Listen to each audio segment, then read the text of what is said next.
Howdy. Welcome to the inaugural episode of This Week in Texas, a show dedicated to discussing what you can expect in Texas politics in the week ahead. I'm your host, Jeremy Kitchen.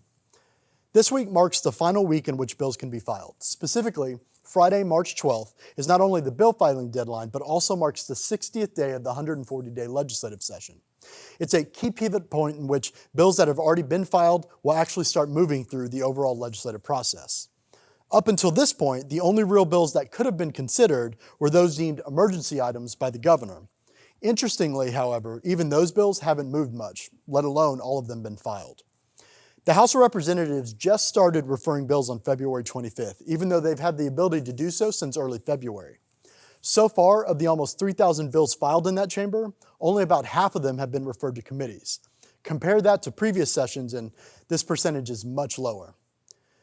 The Senate just last week started referring its bills, and so far they've referred 281 bills of the over 1,000 bills filed there. This is significantly lower than previous sessions. This last week also marked the first meetings of several committees in both chambers where they organized and heard testimony from agencies that fall under their respective jurisdictions. All of the committee testimony for this week was invited only. The only committees that have thus far considered any bill are the House Appropriations and Senate Finance Committees, where they discuss the various agency appropriation requests that fall under the respective articles of the overall budget. They started their work shortly after committees were assigned in both chambers. Expect for this next week for committee meetings to really start heating up, where priority bills between the governor, the lieutenant governor, and Speaker of the House actually start moving through the process. The committees scheduled thus far to meet this week include about 16 in the House, more important of those being the Criminal Jurisprudence Committee, Juvenile Justice and Family Issues, Ways and Means Committee, Human Services, Public Education, and Public Health. In the Senate, there's about 6 committees scheduled to meet so far. Some of those include the Senate State Affairs Committee, the Senate Finance Committee, the Senate Health and Human Services Committee, and the Senate Special Committee on Redistricting. Both the House and Senate convene this week starting Tuesday, the House at 2 p.m., the Senate at 3 p.m. So far, the House has convened 17 times for a total of 13 hours. The Senate has convened 7 times for a total of 7 hours. We're on day 56 of the total 140-day legislative session. Both chambers have met significantly less than in previous sessions.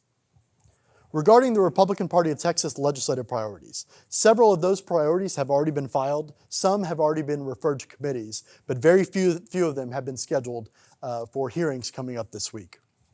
If you'd like to follow or know more about that or follow along, you can visit our website, texasscorecard.com. Under the tools bar there at the top part of the website, you can find the legislative priority tracker for both the Republican Party of Texas and Democrat Party of Texas. On Monday, the House Ways and Means Committee will meet to hear House Bill 59. This is by Representative Andy Murr, who this bill specifically would eliminate the school maintenance and operation taxes and create a joint interim committee to kind of discuss and review their elimination. On Monday, the Senate State Affairs Committee will also be hearing a few bills. These include Senate Bill 12 by Senator Hughes, which relates to the prohibition of censorship by social media companies, Senate Bill 26 by Senator Paxton, and Senate Joint Resolution 27 by Senator Hancock. Both prohibit the suspension of laws protecting religious freedom and closing places of worship. A Republican priority election integrity bill will also be heard in Senate State Affairs on Monday. That includes Senate Bill 155 by Senator Perry. This bill would use the jury service list of citizens versus non-citizens to review the overall voter registration rolls. On Tuesday, the House Public Education Committee will hear the Tim Tebow bill, as it's been dubbed, or House Bill 527 by Representative James Frank. He's filed this bill several times before, and it will allow homeschool students to participate in UIL athletics. The House Human Services Committee will also hear House Bill 892 and HJR 46 by Representative James Frank, which would designate an essential caregiver for in-person visitation to nursing homes to include during a pandemic.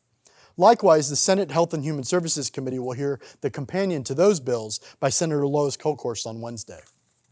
The Senate Special Committee on Redistricting will also be meeting next week on Thursday and Friday to discuss both the Austin and El Paso regions of their overall redistricting plan.